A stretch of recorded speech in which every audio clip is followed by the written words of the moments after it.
l'Église. Amen. Nous prenons les textes. Matthieu chapitre 15. Verset 21 jusqu'au verset 28. C'est un texte que nous étions en train de lire. Depuis le lundi dernier, nous sommes en train de parler de ces choses. Nous ne cessons pas d'expliquer sur la foi qui parle. Amen. Matthieu chapitre 15, je t'attends que tu trouves verset 21 à verset 28. Je lis au nom du Seigneur Jésus-Christ. Jésus étant parti de là, se retira dans le territoire de Tyr et de Sidon. Et voici une femme cananéenne qui venait de ces contrées lui cria: aie pitié de moi, Seigneur, fils de David, ma fille est cruellement tourmentée par les démons. Il ne lui répondit pas un mot. Et ses disciples s'approchèrent et lui dirent avec instance: renvoie-la, car elle crie derrière nous. Il répondit: je n'ai été envoyé qu'aux brebis perdues de la maison d'Israël. Mais elle vint se prosterner devant lui, disant: Seigneur, secours-moi. Il répondit: il n'est pas bien de prendre les pains des enfants et de les jeter aux petits chiens. Oui, Seigneur, dit-elle, mais les petits chiens mangent les miettes qui tombent de la table de leur maître. Alors Jésus lui dit: femme, ta foi est grande, qu'il te soit fait comme tu veux. Et à l'air même, sa fille fit guérir. Je reprends les textes, verset 28. Femme, ta foi est grande, qu'il te soit fait comme tu veux. Parole du Seigneur. Amen. Alléluia. Femme, ta foi est grande. Amen. Amen. C'est bien quoi ça? Femme, ta foi est grande, qu'il te soit fait comme tu veux. Amen. Je vais ouvrir une parenthèse. Nous avons les Français parmi nous. Dans les verbes de vouloir, quand on parle de ce que je veux, c'est l'obligation, c'est l'imposition. Amen. Voilà pourquoi nous on nous a appris, quand tu veux demander quelque chose, tu dis j'aimerais. C'est ça, non? J'aimerais que tu me donnes ça. Tu n'obliges pas. C'est le conditionnel. Amen. Mais quand tu dis je veux que tu me donnes ça, tu obliges. Amen. C'est-à-dire que quand j'ai regardé le texte, femme, ta foi est grande, qu'il te soit fait comme tu veux. C'est-à-dire que comme tu désires, comme tu obliges. Voilà la nuance. Je disais la dernière fois, cette femme était une femme païenne. Cette femme vint devant Jésus. Lorsqu'il arrive, il était où? Derrière. Amen. J'avais vu beaucoup de personnes sont venues à l'église. Beaucoup de gens sont en train même de servir Dieu, mais ils sont derrière, ils ne sont pas devant. Amen. J'ai donné l'exemple de Moïse. Malgré le miracle que Moïse a accompli, malgré toutes les délivrances accomplies par Moïse, Moïse n'a jamais été devant Dieu, il était derrière. Voilà pourquoi, lorsque Moïse priait Dieu, Seigneur, Seigneur, fais-moi voir ta gloire. Dieu lui dit: tu ne peux pas voir ma gloire, voir ma face et rester en vie. Tu me verras par derrière. La parole me dit, Exode 33, Dieu passa, il proclama éternel, éternel, riche et montagne à la colère. Mais Dieu a dit à Moïse: tu ne me verras que par derrière. Moïse a vu les dos de Dieu. Il n'a jamais vu même le Seigneur, le visage de Dieu. C'est comme cette femme, elle criait, fils de David, Jésus, Jésus, mon enfant est malade, tourmenté par les démons. Mais il était où? Derrière. Voilà pourquoi tu verras Jésus lui répondre première parole. C'était une réponse quasiment négative. Amen. Dieu a écouté, Jésus a écouté, mais Jésus n'a pas exaucé. Amen. Quand tu es derrière, amen, tu es pris le Seigneur, tu sers le Seigneur, Dieu écoute, mais Dieu n'exauce pas. Il y a une différence entre écouter et exaucer. Écouter, entendre et exaucer, c'est trois éléments différents. Dieu écoute les prières de tout le monde. Même les pécheurs, même les nanas, même les féticheurs, Dieu écoute leurs prières. Mais la différence, les pécheurs, les féticheurs, les magiciens, Dieu n'entend pas leurs prières. Dieu ne comprend pas ce qu'ils disent. Je vous avais expliqué la dernière fois comment est-ce que nos prières est transférée, comment dire, est transformée, c'est pas ça le terme. C'est-à-dire qu'elle est codifiée dans un langage céleste par le Saint-Esprit. Je l'avais expliqué, amen. C'est-à-dire que quand tu es en train de prier, pour que Dieu, le Seigneur, puisse entendre, ça veut dire écouter et comprendre. Quand un Chinois parle ici, nous tous nous allons écouter un Chinois parler. Amen. Mais tu ne vas pas comprendre ce que dit les Chinois. Voilà pourquoi tu vas dire, tu as parlé, mais je n'ai pas entendu. Nayo quitté. Amen. À Lingala, c'est juste Koyoka. Mais en français, ça se diffère. Écouter, ça veut dire que j'écoute. Amen. J'écoute les frères Isaac parler. J'écoute mon père de parler. Amen. Mais je n'entends pas, c'est que je n'ai pas compris. Voilà pourquoi souvent nous arrivons à dire, pardon. Amen. Tu as écouté quelque chose, mais tu n'as pas compris, tu n'as pas entendu. Amen. Dieu aussi, il écoute les gens prier. Oh Seigneur, Seigneur. Mais Dieu n'entend pas. Amen. Et deuxième catégorie, il y a des personnes qui prient. Dieu ne reste pas seulement à écouter, mais Dieu entend aussi. Mais la troisième phase, exaucer, répondre à la demande de la personne. Amen. C'est comme dans la maison, les bébés ils demandent quelque chose, mais tu ne le donnes pas parce que tu n'as pas compris. Amen. Des fois aussi, les bébés te demandent quelque chose, tu as compris sa demande, mais tu ne lui donnes pas. Parce que tu sais que la chose que tu vas lui donner, tu demandes là, ce n'est pas encore pour l'instant prêt pour lui donner. Amen. Ou catégoriquement, tu refuses. Parce que tu es le père, ou tu es le chef. Amen. Tu refuses. C'est comme ici. La femme a prié Jésus selon le temps, selon la révélation du temps qu'on devait prier Jésus de cette manière. Je suis en train de faire des récapitulations pour ceux qui étaient absents. Amen. Cette femme a prié Jésus, fils de David. Amen. C'était la révélation de Dieu dans le temps où Jésus était sur la terre. Pour que Dieu t'exauce, Jésus opère dans ta vie, il faut lui prier comme étant fils de David. Amen. De la même manière, je vais dire à l'église, dans le temps passé, pour que Dieu parle ou Dieu répond, il faut prier Dieu comme Jéhovah, éternel, ou bien Yahweh, ce sont des mots synonymes. Si tu ne vois pas Dieu comme étant éternel, Dieu n'agit pas. Voilà pourquoi tu verras David, Josaphat. Tous ces gens-là, quand ils priaient, ils commençaient à dire éternel. Parce que Dieu s'est révélé dans leur temps à Moïse. C'est un exemple de 4, verset 13. Il se révèle comme étant celui qui se dit je suis. Olazali, c'est ça éternel. C'est lui qui vit à jamais, éternellement. Amen. C'est ça aussi Yahweh, c'est ça aussi Jéhovah. Voilà pourquoi on dit Jéhovah Shammah. L'éternel est ici. Amen. Quand on dit Jéhovah Rapha, l'éternel qui guérit, c'est la manière dont Dieu s'est révélé dans le temps. Amen. Pour que Dieu parle et répond, agit dans ta vie, tu l'évoques d'après le temps qu'il s'est révélé dans ta vie. Maintenant, dans le cas où Jésus était sur la terre, quand Jésus était sur la terre, il fallait l'évoquer comme étant fils de David. C'est que cette femme, malgré qu'elle était païenne, malgré qu'elle était cananéenne, la femme avait la connaissance. Et la connaissance du temps. Vous savez, ceux qui sèment, ceux qui cultivent, les agriculteurs, la première des choses, il faut avoir la connaissance du temps. Tu ne vas pas semer le blé, le maïs, dans le temps où le maïs ne se produit pas. Amen.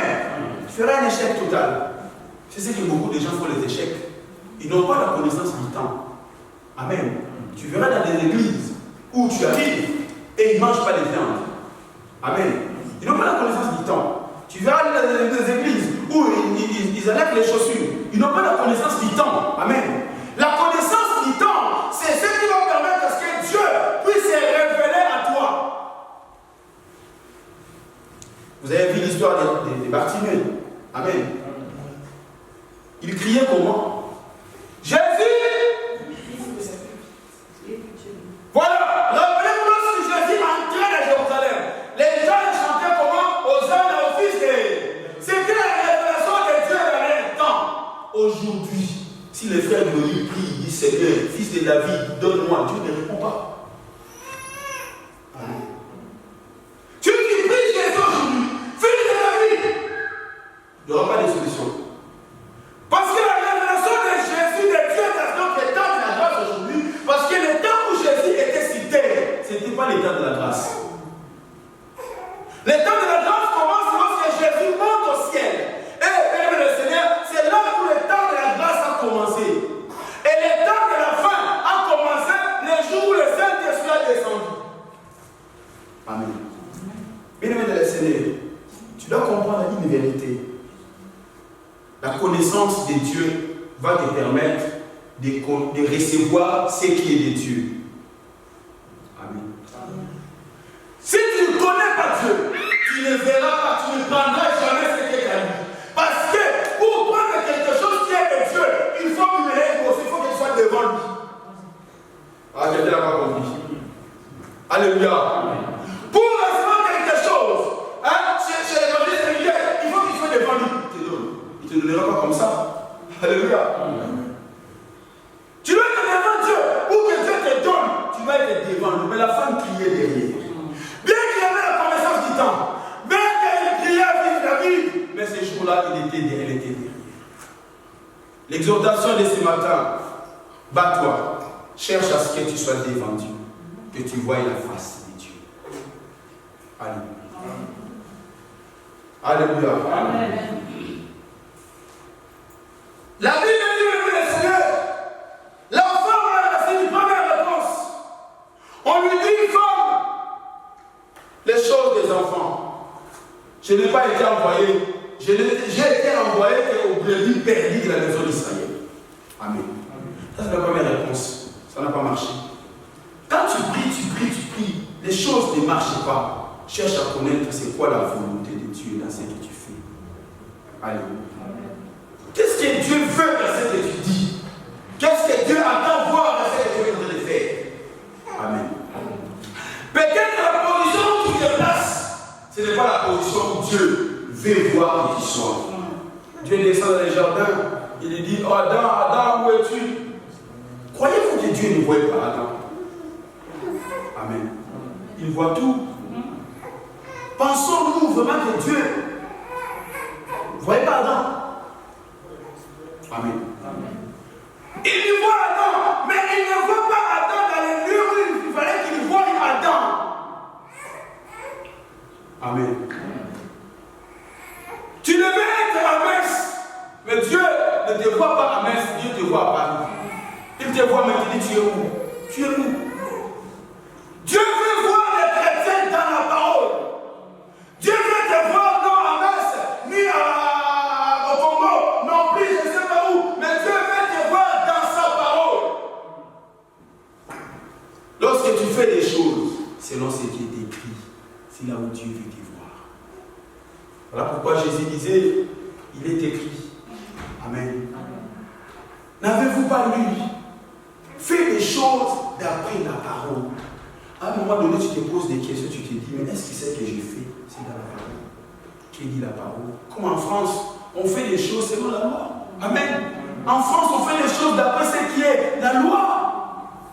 Tu verras un petit garçon te dire, mais papa, c'est interdit, hein? Alléluia. Tu ne fais pas des choses selon la loi, il va te rappeler. C'est pas interdit, tu n'as pas le droit, hein? Amen. Pourquoi? Parce que tu dois faire des choses d'après la loi de la France. Un enfant de Dieu, Dieu veut te voir dans la parole. Dieu va te bénir dans les lieux où il veut te voir. La femme était derrière. Être derrière, c'est rester dans les coutumes. Être derrière, c'est rester dans les traditions. Être derrière, c'est rester dans les comportements. Il y a encore des cause de leur caractère, à cause de leurs habitudes. L'ensemble de ces choses donne ce qu'on appelle les défauts. Quand tu as de mauvaises habitudes, quand tu as de mauvais comportements, quand tu as un mauvais caractère, ça donne des défauts. Et quand tu as des défauts, tu ne pourras pas avoir la face de mon Jésus. Voilà pourquoi les gens vont aller en enfer. Les gens vont rater le ciel. Parce que le ciel, c'est aller voir Jésus en face. C'est ça la définition d'aller au ciel. C'est voir Jésus tel qu'il est. Voir Dieu tel qu'il est. Tu entends Dieu, Dieu, Dieu. Mais le voir tel qu'il est, tu le verras au ciel. Amen. Acclame Jésus, acclame Jésus. La femme avait compris. Mais ce n'est pas encore tard. L'église est bâtie dans ce monde pour que les gens arrivent à comprendre comment ils peuvent changer de position. Il y a même les disciples qui ont dit à Jésus, il dit Seigneur, renvoie-la. Et il écrit derrière nous. Amen. Elle crie derrière nous, Seigneur, renvoie-la. Renvoie-la. Jésus n'a pas encore de nouveau. Il dit les choses des enfants. Ne se donne pas au petit chien. Ah, Jésus ne ment pas. Alléluia. Ce que Jésus a expliqué, la position qu'occupait cette femme, c'était la position des chiens. Alléluia. Ce qu'il a compris. La position que était cette femme, c'était la position des chiens. Alléluia. Et comme tu es un chien, je ne te donnerai pas ce qui est réservé aux hommes. On prend un texte. Apocalypse. Apocalypse chapitre 19. Je trouve un verset où il est écrit d'ailleurs, Apocalypse.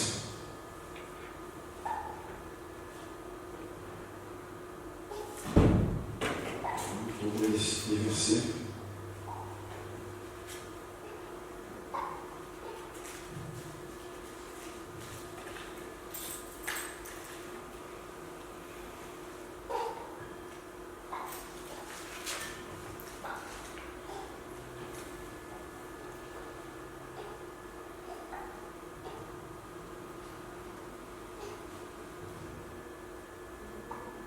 D'ailleurs, le chien,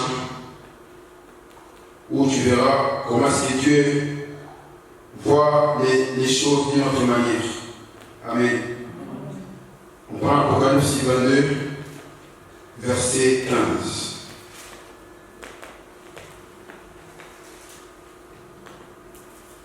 On commence au verset 14. Verset 15. Voilà. Amen. Écoutez ce qui est écrit dans la Bible. Heureux ceux qui lavent leurs robes, afin d'avoir droit à l'arbre de vie et d'entrer par les portes à la vie. Verset 15. Dehors les chiens, les enchanteurs, les impudiques, les meurtriers, les idolâtres, et quiconque aime et pratique les mensonges. Verset 14, la Bible dit heureux ceux qui lavent les robes, parce qu'ils vont faire quoi? Ils vont entrer. Amen. C'est-à-dire qu'ils vont entrer dans une porte, dans un royaume. Amen. Mais le verset 15 dit maintenant dehors, c'est-à-dire que ceux qui ont pu entrer, ce sont ceux qui ont lavé les robes. Amen.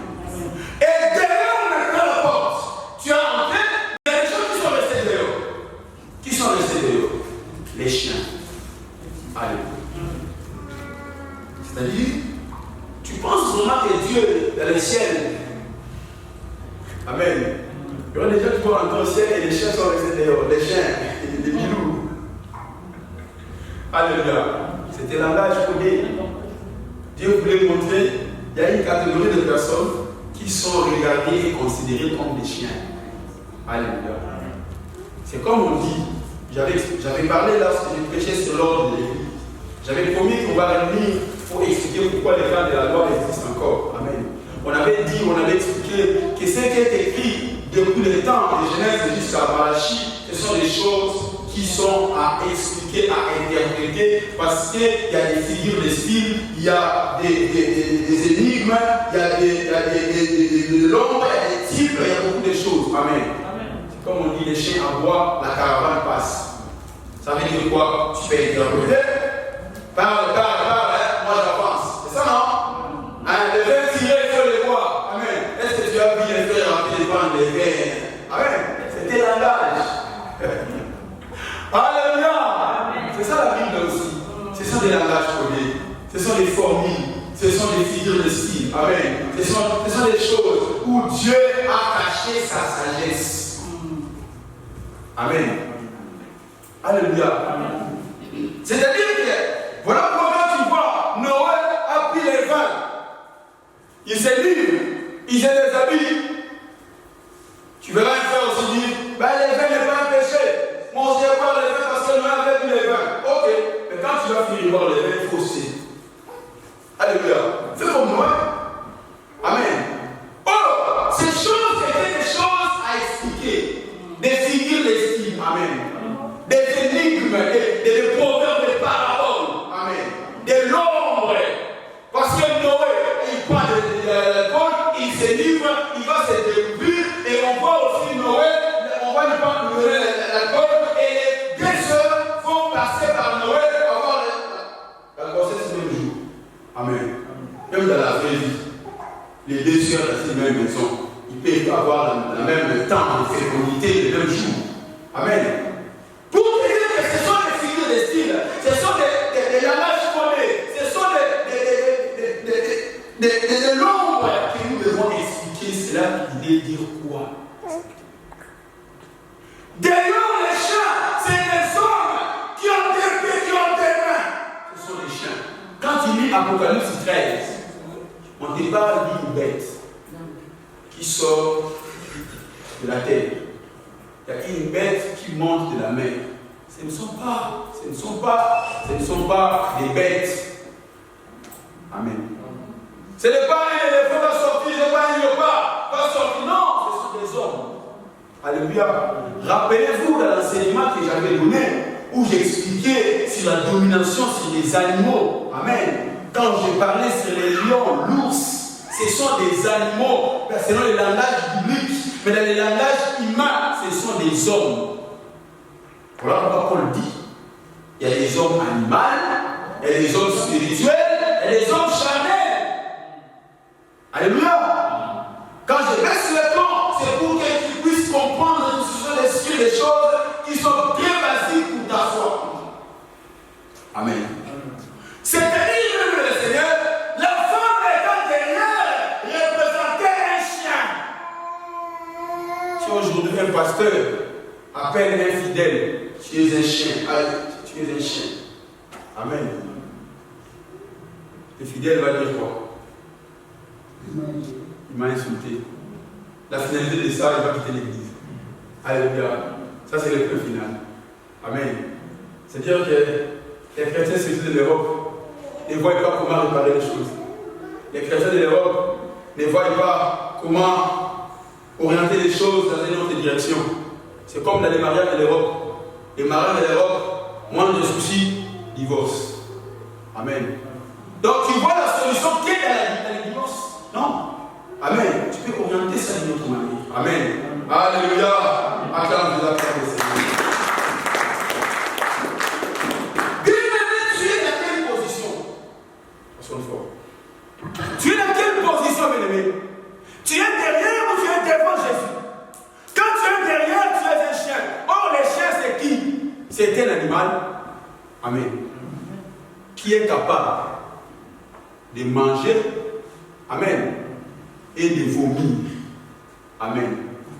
Et il est encore capable d'aller encore libérer ce qu'il avait vomi et ça, c'est l'explication d'un chien.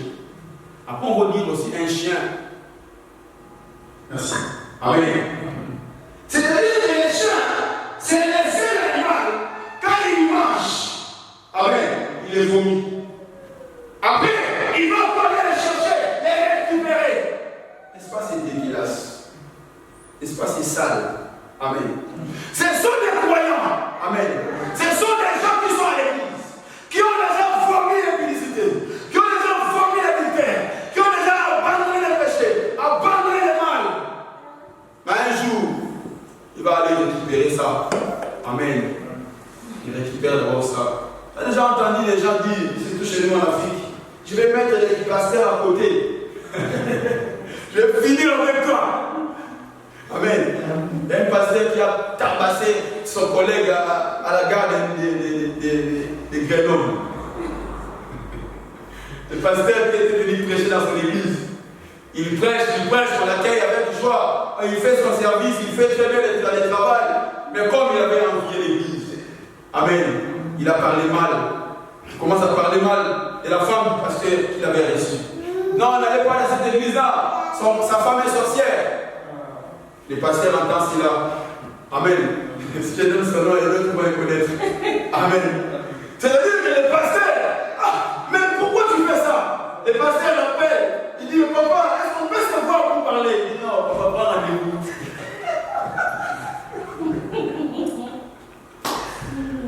Amen.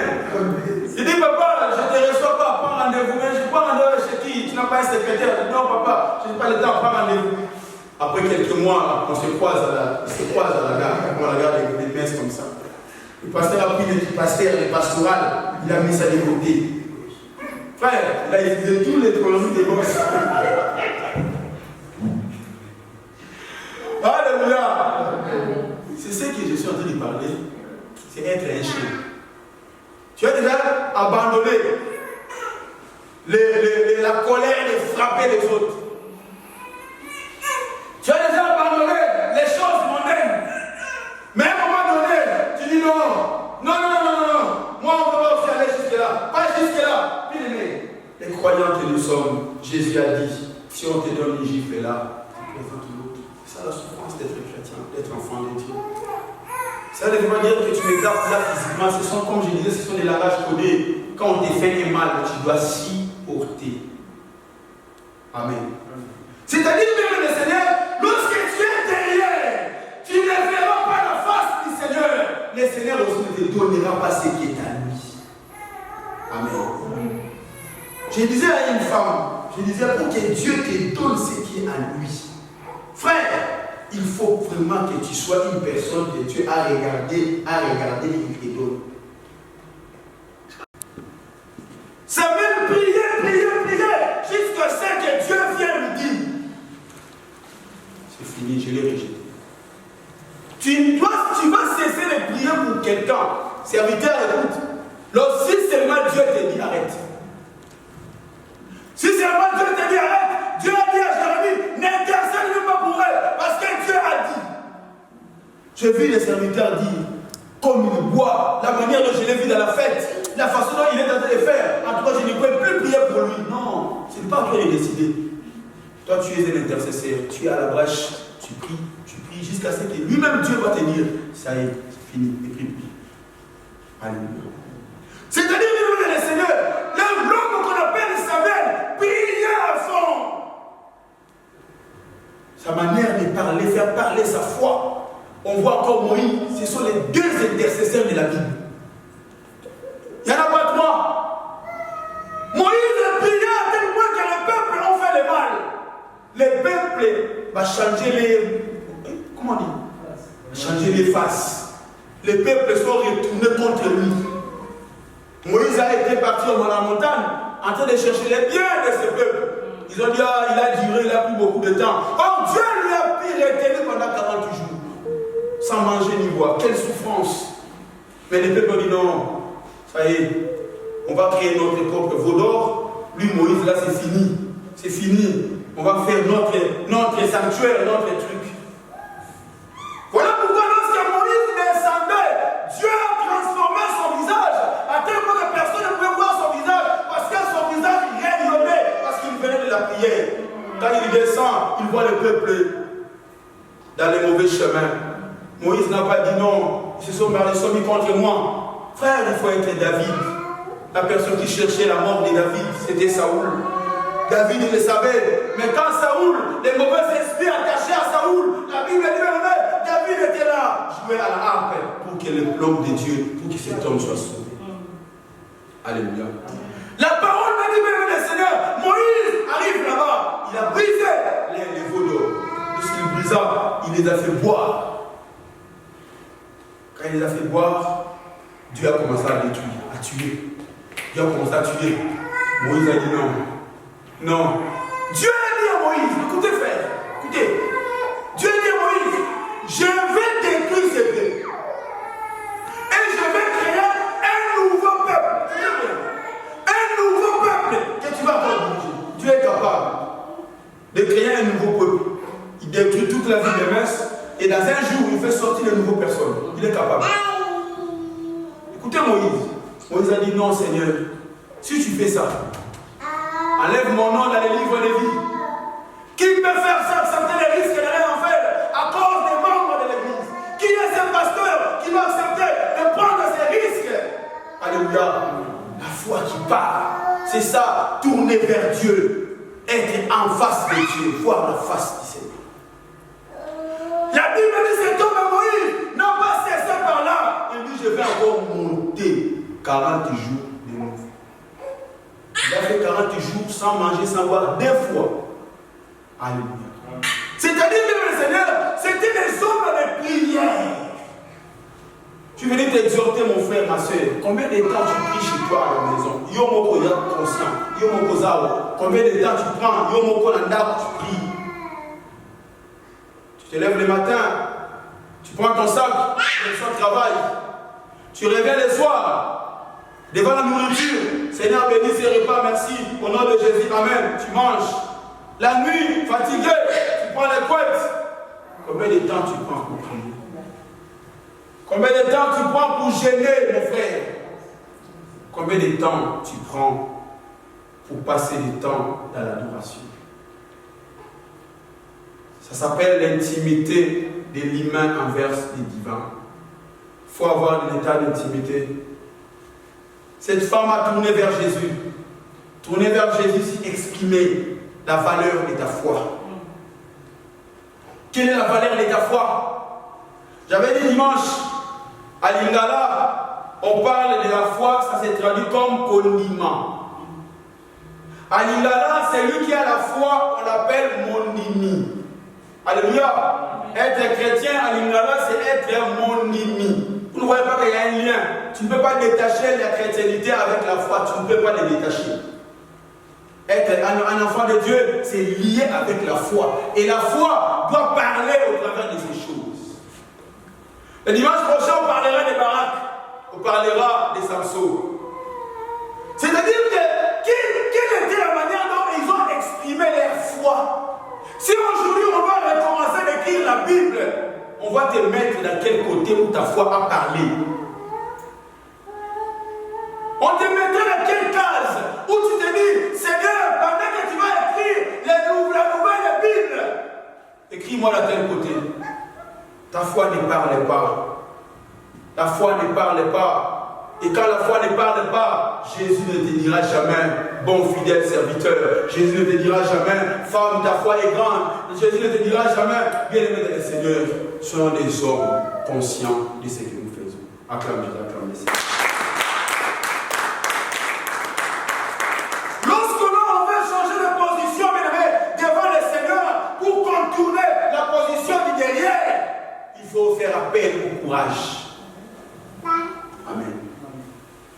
Le courage, même le Seigneur, c'est une vertu, même du cœur. C'est une vertu du cœur, une fermeté qui te rend, même le Seigneur, capable de dominer la crainte. Il faut dominer la crainte. La crainte que je parle, ce n'est pas la crainte. Tu as peur du chat, ça c'est la phobie, ce n'est pas la crainte dont je parle. Ça c'est l'ingala, mais en français c'est la phobie. Amen. Tu as peur d'un lézard, je ne sais pas quel animal, ça c'est une autre chose. Mais tu as peur de la peur, c'est-à-dire même le Seigneur, lorsque tu n'arrives pas à surmonter les freins de la vie. Tu te dis, demain qu'est-ce que ma vie sera? Est-ce que moi je vais gagner? Alléluia. C'est aussi avoir confiance devant les risques de la vie.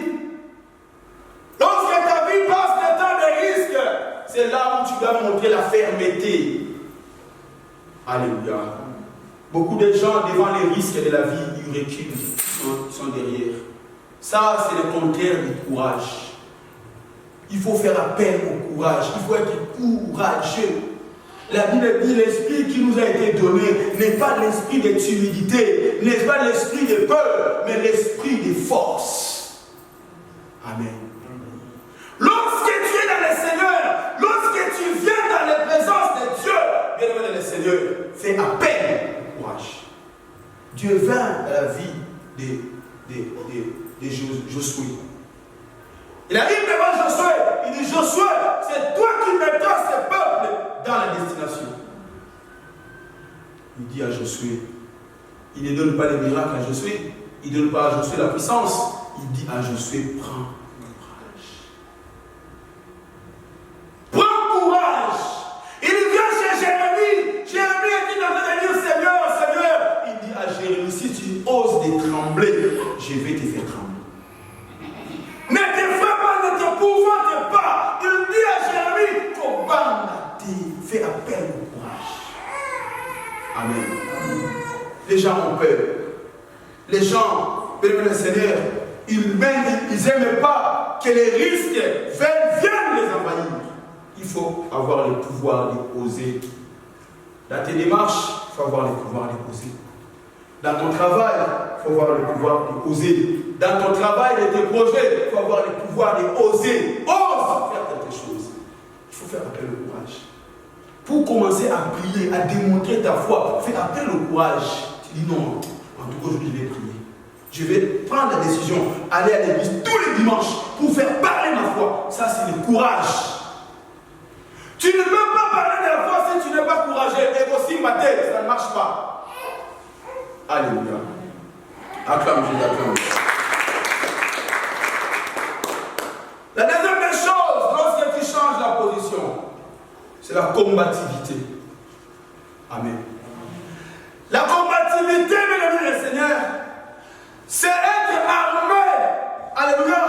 Être armé dans ta pensée que dans ce que je fais, je vais rencontrer des combats. Amen.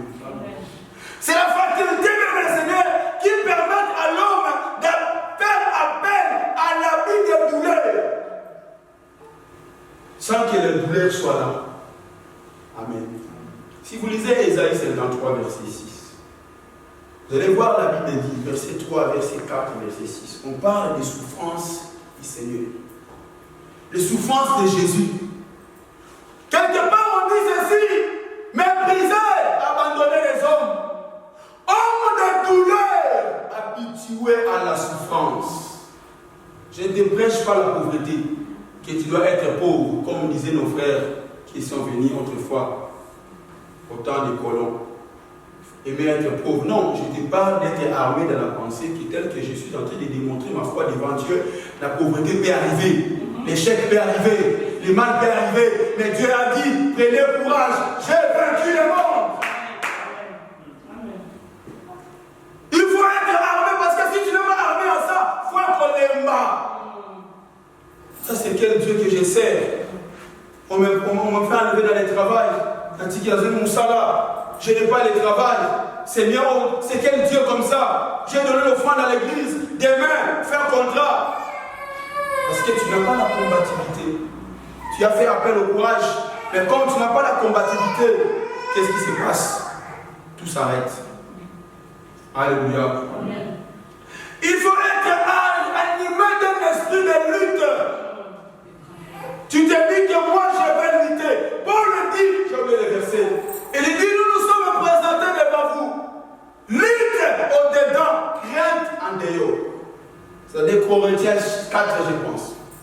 Lutte au-dedans, crainte en... C'est-à-dire que tu es animé au-dedans de toi d'un esprit de lutte. Tu dis, pour ma famille, je vais lutter. Pour mon avenir, je vais lutter. Tu es conscient que le combat va y arriver. Alléluia. Acclame Jésus, acclame le Seigneur. Actes des Apôtres, chapitre 14, verset 21 à 22. Actes des Apôtres, chapitre 14. On va finir ici. Et dimanche prochain, on parlera sur la persévérance ou la détermination. Actes chapitre 14. verset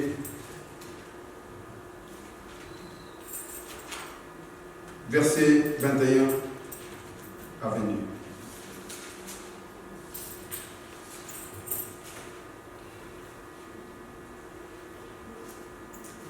Je t'attends que tu trouves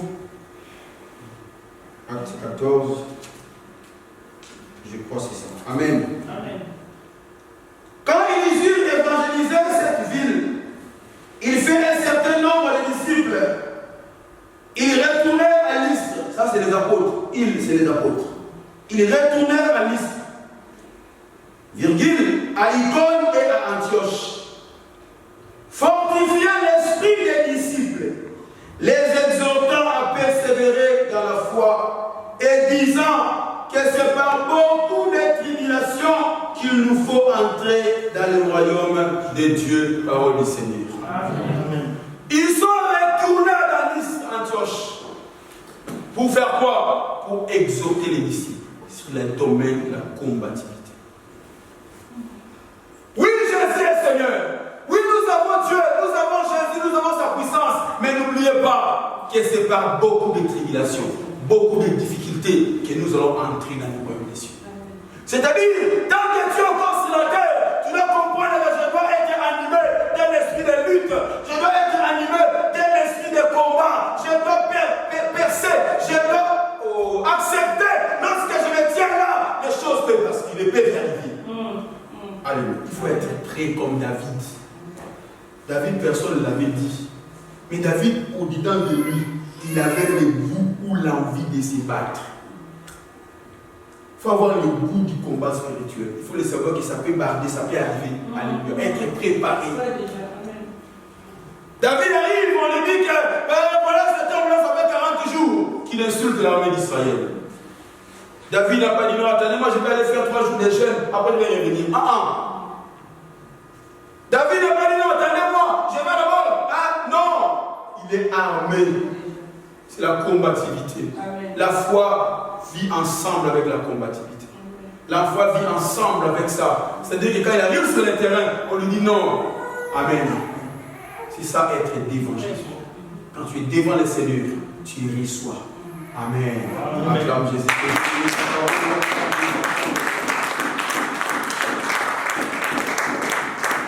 Tu vas incliner ta tête, tu vas prier, tu vas dire à Dieu que tu nous fasses grâce, que tu me donnes la foi qui parle. J'ai vu une fois dans les réseaux sociaux quelqu'un parlait ou écrivait, disait, Seigneur, donne-moi la foi d'Abraham, donne-moi la persévérance d'Anne, donne-moi, je ne sais pas. Tu as déjà vu ces genres de messages. Ne prie pas de cette manière-là. Parce que si tu pries de cette manière-là, tu seras obligé d'avoir des épreuves de ces gens-là, chose que je ne vais pas voir dans ta vie. Dis à Dieu seulement, Seigneur, si tu peux me faire grâce d'avoir une foi qui parle. Je ne reste pas derrière, que je sois devant pour te voir tête à tête, face à face. Prions au Seigneur Jésus. Dieu de grâce, merci. Dans notre Dieu, Père éternel, Jéhovah. Chaman Jésus, merci Père éternel, Dieu de grâce, nous croyons encore ta face, nous croyons encore les miracles dans notre vie, Seigneur Dieu. Mais cependant, il nous manque la foi, Seigneur Dieu. Tu as dit à cet homme, cette femme, ta foi est grande, Alléluia. Oh Jésus, ta foi est grande, Alléluia. C'est-à-dire que la foi a parlé, la foi a exprimé. Oh Jésus, merci Seigneur. Alléluia, Père éternel, Dieu de grâce, Alléluia. Merci Père éternel, Dieu de grâce, Alléluia. Gloire à ton nom, Jésus. Merci, Papa, merci. Merci, Chaman, Alléluia. Nous comptons sur toi, Père éternel. Nous voulons voir ta face, Jéhovah. Nous comptons sur toi, Alléluia. Merci, Père éternel, Dieu de grâce. Gloire à ton Seigneur, Père éternel, Dieu. Que tu nous donnes la foi qui parle. Il est grande foi. Il est grande foi. Il est grande foi. La foi qui parle. Au nom de Jésus. Au nom de Jésus. Dieu de grâce, j'ai pris sous ton peuple. Oui, ta parole est vérité. Maintenant, Père éternel Dieu, que tu nous donnes une foi ferme. Une foi, Seigneur Dieu de grâce, qui va parler. Nous ne voulons plus rester derrière. Te voyons comme de la ciment. Nous ne voulons plus être derrière. Jésus, la parole me dit, bateau vous allez dire la ciment. Mais Amalek a bombardé. Oh Dieu, Amalek a détruit les gens qui étaient derrière. Nous ne voulons pas l'ennemi détruise les gens qui sont derrière. Fais-nous grâce d'être vivants. Tout le monde a notre âme. Voulons te voir face à face. Voulons voir ta face, Jésus, afin que notre vie soit rayonnée encore. Merci Saint-Esprit, merci Père éternel Dieu. Toute influence diabolique, tout ce qui est peur, tout ce qui est crainte, tout ce qui est diabolique, nous les détruisons au nom de Jésus. Viens nous armer du courage, de la combativité, aussi de la persévérance. Merci Saint-Esprit. Merci Jésus. Merci Jehovah Jésus. Merci Dieu. Au nom de Jésus. Tu vas prier pour ton offrande, tu vas dire à Dieu que mon offrande monte à toi, que mon offrande puisse parler aussi, comme ma foi va parler, que mon offrande aussi parle.